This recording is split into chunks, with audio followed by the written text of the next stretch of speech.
Seperti kebiasaan saya kalau galau masalah bisnis selalu saya menghadap ke Babe. Sama ketika di kepala saya dipenuhi dengan kegalauan beberapa tahun yang lalu. Dikala semua seakan menekan diri saya dengan pilihan jalan keluar hampir tidak ada. Bisnis saya seakan-akan jalan di tempat, hutang dan kewajiban menumpuk. Beliau saya datangi. Wajah kusut saya terekspresi dan langsung disekak sama dia. Kamu mau mengajukan proposal bisnis tapi kamu berekspresi susah seperti itu. Siapa yang mau mendekat?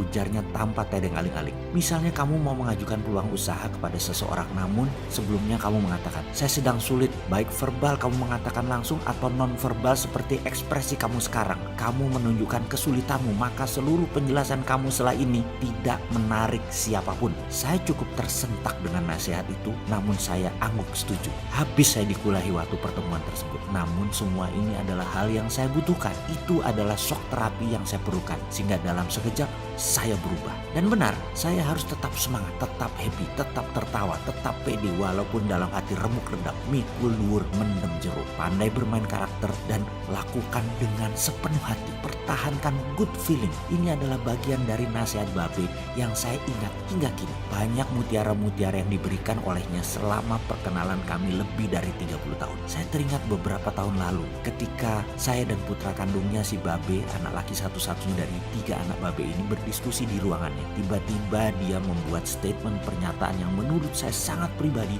namun cukup menyentak, di mana dia mengatakan kepada putranya yang secara tidak langsung juga berefek kepada saya. Beliau berkata, ini perusahaan saya yang bangun. Kamu adalah anak saya. Jangan pernah berpikir ini adalah legasi kamu.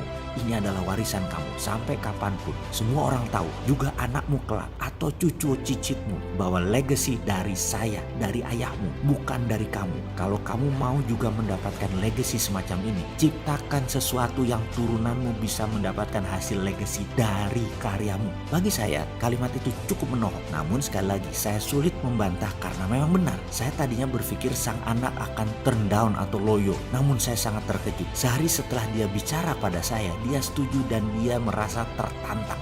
Dia berjanji akan membangun legasinya sendiri. Dia berkata, "Mas, saya keinget kata-kata papa kemarin. Saya merenung malamnya dan saya menjadi nyala sekali. Semangat, saya akan membuktikan saya bisa lebih besar dari papa. Apa kita gabung bangun bisnis, Mas?" Dia curhat sekaligus memberikan pernyataan. Ditantang membangun bisnis. Apa efeknya? Dia bicara seperti itu. Saya pun jadi semangat. Semangat membangun legasi baru buat ke depan bersama. Siapa takut? Ayo kita bangun legasi. Sungguh, saya cukup terharu, juga cukup kagum pada teknik sang Babe yang dia lakukan. Menurut saya, sedikit gambling berjudi terhadap sang anak menyekak dengan cara itu. Namun lihat hasilnya, bara api telah ditanam di dalam diri sang putra. Anak itu terbakar motivasi ingin menciptakan legasi sendiri. Memotivasi itu ibarat mengompori, membakar. Kalau tidak ada baranya, sama saja api nyalanya hanya sebentar. Namun kalau bara yang ditanam dikasih kipas, nyalanya lebih lama. Bahkan selama bara menyala, semangat terus membara. Bara sudah nyala, sulit dipadamkan. Dan sang Babe berhasil menanamkan bara tersebut di dada kami.